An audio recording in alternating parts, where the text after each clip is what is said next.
and look at PubMed. So I'm going to type in here in Google, I'm going to type in PubMed, and we're going to go to PubMed here, which is the world's largest database, the world's largest medical database, and our tax dollars pay for it, and it's free to search. So how can you go wrong?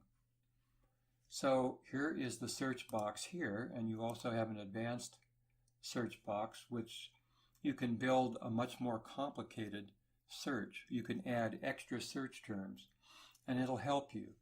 But on the other hand, if you typically I only use just the basic search box here, sometimes advanced one. But say you want to type in valerian, if I could spell. Now, when you type in a search term in PubMed, if you want to narrow it down, if there are going to be lots of studies, what you do is you put a bracket and you put capital TI here. That means that this search term, valerian, has to be in the title of the work, of the study, rather than it's just mentioned in passing, but the study was really on something else, maybe sleep, but it just mentions it in passing.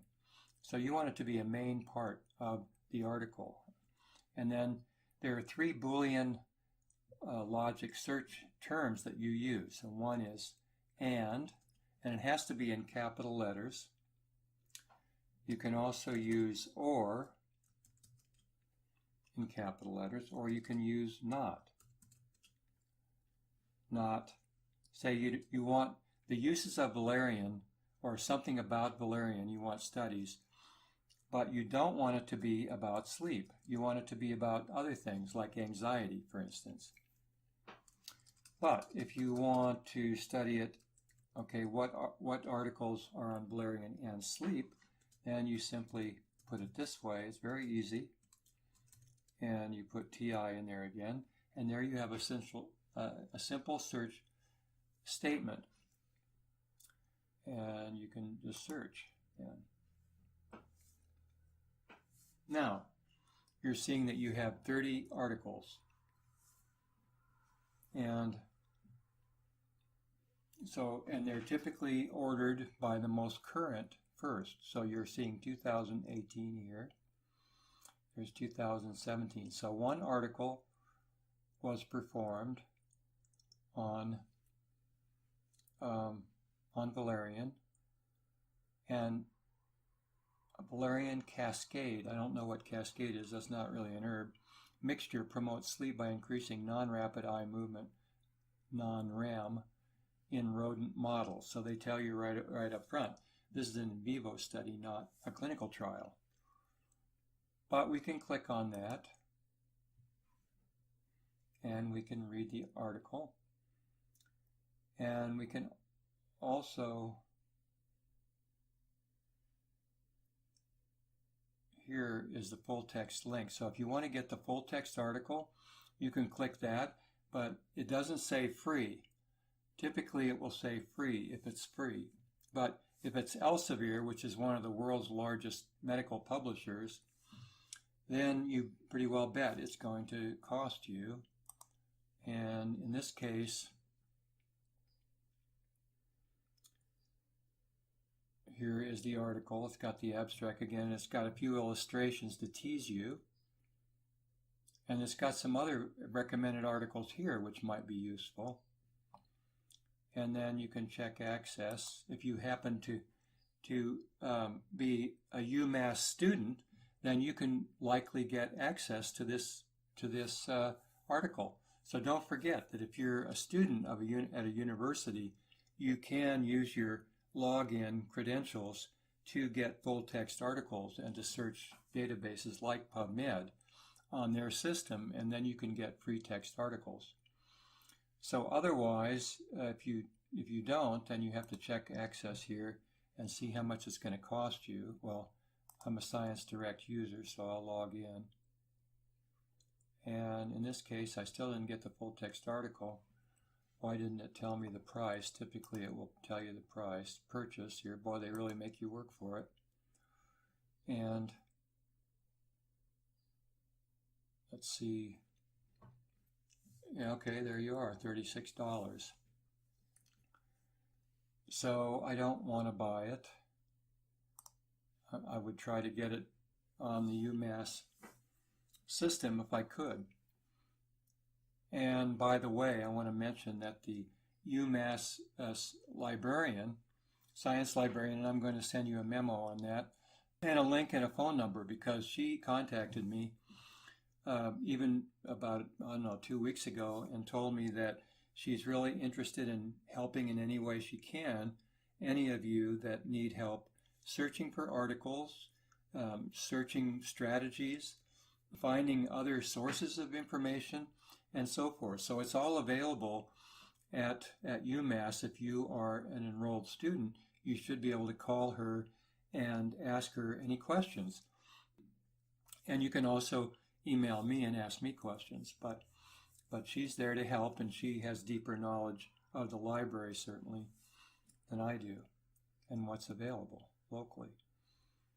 So let's see, we can go back here. So here's the article again, and what's great is that another thing that they have, again, is here, similar articles. I find that very useful. And they have, here's another article on the effect of valerian hop mixture on sleep-related behaviors, but this is in fruit flies. So these really aren't very interesting, actually. It turns out that sometimes they have a lot better articles. Let me see. Here's valerian. Oh, that's not it. That's something. Let me go back here. And they don't have related articles here yet until you actually select an article. So let's select. Here's one, valerian lemon balm, which is another sleep herb, a general sleep herb according to most herbalists. Now, if the article has brackets around it like this, that means that it is in another language. But here's a free article that you can get. And don't forget, this is important. If you go to get this full text article, let's click it. Oh, this one's in English. I don't know why they have that in brackets there. Oh yeah, article in Portuguese. So you do they do have an English. They do have an English abstract. So many times if the article's in German, it was conducted in Germany, then they have an English abstract these days, but the whole article is in German. So if you want to find out what the dose was and what type of product they were using and so forth, then you have to get the full article. So let's see if the full article is available.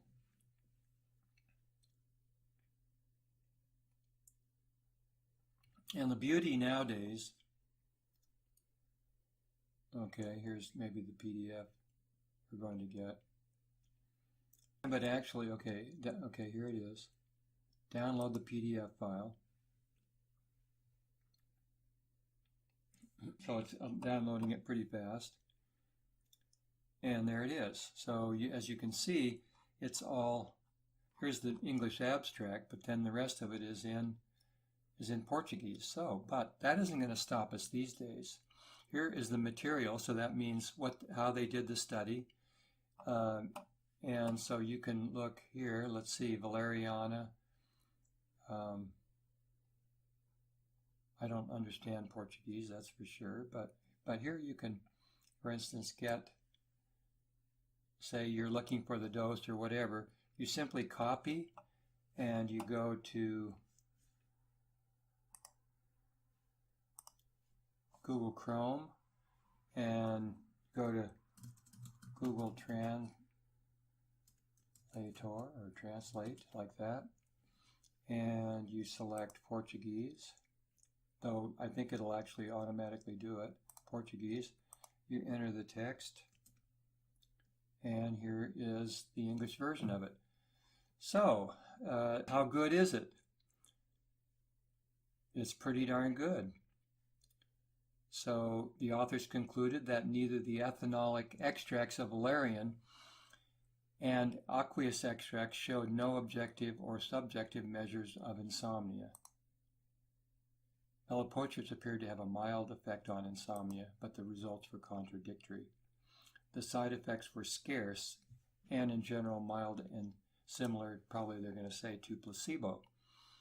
So don't let articles in a foreign language throw you at all, because today even Chinese articles, if you pull up a Chinese article and you're really interested in it, you can simply put it in Google Translator and it will actually translate the sections that you want very nicely.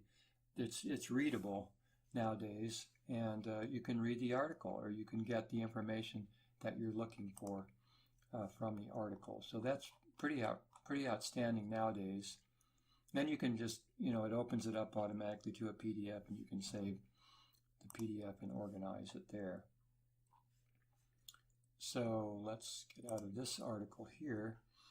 Now what else I want to show you is simply this. You have to get an NCBI, which is the parent organization, for Pubmed, and also for GenBank and BLAST, which I'll discuss later. But for Pubmed, you want to get an NCBI account. I already have one, but you can sign on to one or create one and sign on. Now when you do, there are some big advantages, and I'm not sure why I'm seeing. Let me look here. I want to go back to my original search, which is here, I guess. Pubmed, let's type in, let's go back here. Oh well, I'll type it in again. Valerian, PI, and sleep.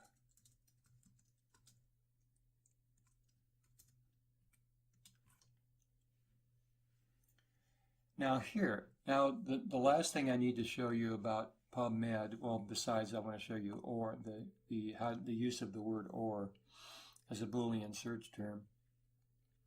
Once you set up filters in Pubmed, that is amazingly beneficial and effective for determining what kind of articles are out there for valerian and sleep. So I've already set up my filters, and I'm going to show you how to set up your filters. So again, first make a NCBI account, log into your account, and then set up your filters. Now, here are my search filters here: clinical trials, English and human articles. So it doesn't have to be a clinical trial, but it just has to be on humans and in English. Any human study, so you can see there's one article that's not in English, but it's on humans somehow. Doesn't mean it's a clinical trial. Then meta-analysis. How many meta-analysis are there on valerian and sleep out there? There's only one that's looked at, systematically and statistically looked at the results of all the clinical trials on valerian and sleep. Other animals besides humans, published in the last 10 years. How many current articles are there? And you're seeing 11. Published in the last 5 years, only 4. Randomized controlled trials, 15, as we see up here, clinical trials. And review articles, 5. And safety, 4. So this is really great because you can really search for anything like, for instance, ginger and digestion, or ginger and nausea. And you can find out at a glance practically how many clinical trials there are, how many safety articles there are, how many published recently. And this is relevant because if you see 30 articles or 40 articles on an herb, but they're all from like 20, 30 years ago, that means that people have lost interest in studying that particular herb for that particular use. And so if you're seeing in the last 5 years there are 4 articles, and in the last 10 years there are 11, okay, that's not bad. That's not what I'd call hot research activity or interest, but it does mean that people are still interested in it and researching it for sleep. Now, if you click on meta-analysis, then you're going to get the one meta-analysis that's available. And here is the abstract. And so they reviewed 16 eligible studies examining a total of 1,093 patients. Most of the studies had significant methodological problems, and the valerian doses, preparations, and length of treatment varied considerably. That's going to make statistical pooling very difficult. A dichotomous outcome of sleep quality, improved or not, was reported by 6 studies and showed a statistically significant benefit.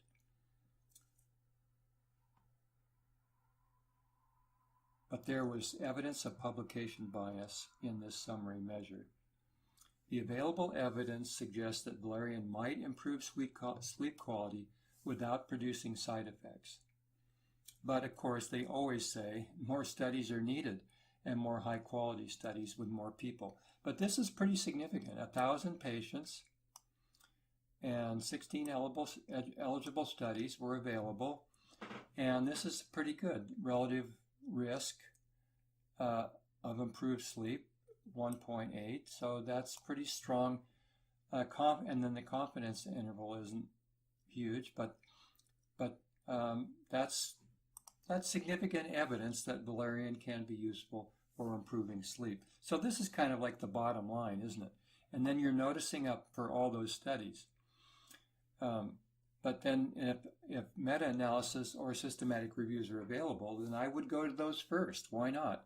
That saves you a lot of trouble. They did all the work to evaluate the studies. However, if you're a researcher or a scientist, then you're going to want to check their work, of course, and see whether the studies that they looked at really did have the flaws that they mentioned. Here, but you're seeing it here that in Pubmed you can get free text on this article, so that's available for free. And also, well, you don't care about that one. This one's free.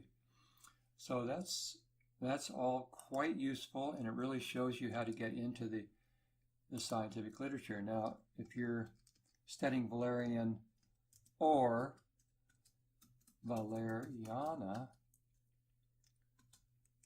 TI, that means that valeriana is the Latin name. But now you're going to have to put a parenthesis around this part of the search term. So you're asking for any article that has valerian or valeriana, which is the Latin name, in the title. Now look at the studies over here. There are 30 studies that it came up with. How many is it going to come up with that only had valeriana in the title? That's what we're going to find out. And then you have to put and in caps, remember, sleep. So you're asking for either valerian or valeriana and any article that also has sleep in the title. Let's see what we're going to find. Is it just going to be the same, maybe? No, 2 articles only had valeriana officinalis, probably, or another valerian in the title. And so this way you can pull up an extra 2 articles that may be useful. So that's how I typically search. And one more thing is, if you say you wanted, well, I think that's good enough for now. I can show you more later. But this really is the crux of it. And again, then I'm going to show you how to set up your filters, and so that you can set up. And what I recommend is putting filter for clinical trials, meta-analysis. I don't know if these are, I never hardly ever use these. I'm mainly interested in clinical trials, meta-analysis, published in the last 10 years and 5 years, randomized control trial. Those are so sometimes clinical trials are not randomized or controlled. Review articles I'm always interested in if I'm writing. And because that will tell a lot about valerian right there, probably. And then, of course, safety. So those are the ones that I recommend setting up, and let me show you how to do that. Okay, so here are 2 things that you can do. First of all, you'll notice that when you first log in, you may not have any filters here. You haven't set any up yet. So then you can go to Manage Filters, which is right there. And then you can just click the filters that you're interested in right here. and you're noticing safety, clinical trial, English in humans, meta-analysis, again, published in the last 10 or 5 years. I think I set those up. No, those are standard filters. And safety is the only custom filter. So you can create custom filter here, and you can just type in what custom filter you want. For instance, I created safety because I wanted to find out if there are any articles on the safety of the herb. All of these other ones are standard filters, so you can just click off and check the ones that you're interested in, and then let's see.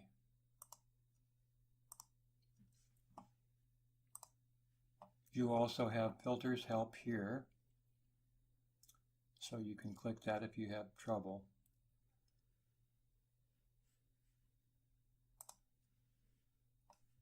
So then to go back, after you set up your filters,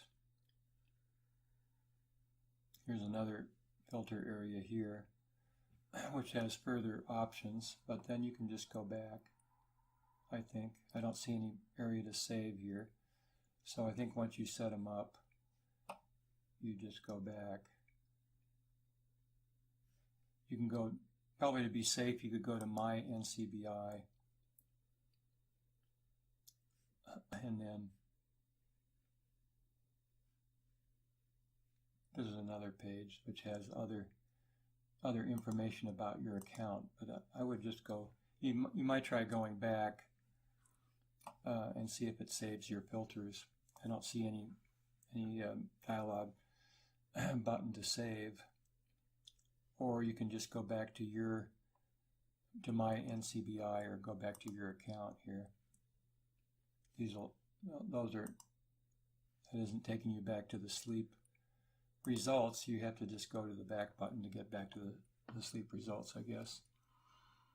So that's how to set up filters, and I think that's about all I can think of for now. So give all of this a try. Get on to PubMed, set up an account, try to set up a few filters, and then search for something that you're interested in and see if it's going to work. And then get a full text article, and then search for the same thing. You might pick one herb that you're really fond of, like, I don't know, like ginger or garlic. And though those are really, that's going to return a lot of results. You might pick one that's a little more obscure, like valerian or like lemon balm, because lemon balm isn't going to have as many studies. So pick some herb that you're interested in, basil, lemon balm, and then go on PubMed and go on Scholar and play with it and see what you can find and see what kind of information you can get, and set up your filters, and read a few articles and see how it all works. And if you have any questions, make sure to drop me an email. Okay, I think that's about all for now, but I'm sure I'll add more on later. But bye for now.